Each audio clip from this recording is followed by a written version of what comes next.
کہ پہلے ہی رکوع میں ایمان سے متعلق 2 آیات آئیں. کون کون سی؟ پہلی آیت 97 وَمَن دَخَلَهُ كَانَ آمِنًا وَلِلَّهِ عَلَى النَّاسِ حِجُّ الْبَيْتِ مَنِ اسْتَطَاعَ إِلَيْهِ سَبِيلًا. جو اس گھر میں داخل ہوا وہ امن میں آ گیا.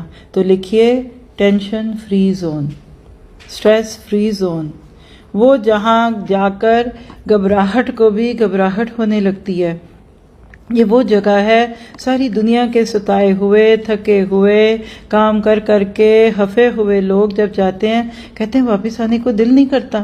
بعض دفعہ دیکھا گیا کہ دنیا کے وہ خطے جہاں بہت ہی سہولتیں بھی ہیں، بڑی نعمتیں بھی ہیں، وہاں لوگ وہاں بھی جا کر پریشان، وہاں جا کر زیادہ خوش ہوتے ہیں.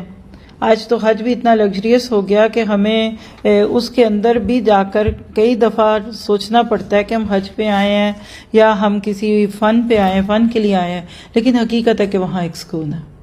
اور آپ یقین کریں کہ اگر آپ کی زندگی اللہ کے دین کے ساتھ جڑی ہوئی زندگی ہے نا، تو آپ یہی فیلنگ ہر وقت محسوس کرتے ہیں. بلکہ میں آپ سب کو کہوں کہ کتنے پیسے لگا کر لوگ حج عمرے پہ جاتے ہیں.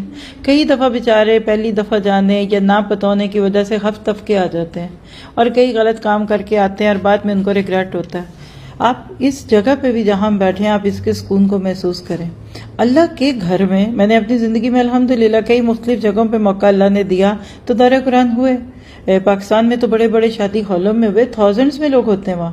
لیکن جو مزہ، جو آپ کو اللہ کے کسی گھر میں بیٹھ کے قرآن پڑھانے کا آتا ہے، میں اس کو اس سال بہت انجوائے کر رہی ہوں. اتنی وہ حدیث یاد آتی ہے نا کہ مسجد مومن کا گھر ہوتی ہے، مومن کا گھر. جس کا دل ہوٹلز میں لگتا ہے وہ ہوٹل میں خوش ہوگا، جس کا ریسٹورانٹ میں دل لگے گا وہ وہاں ہوگا.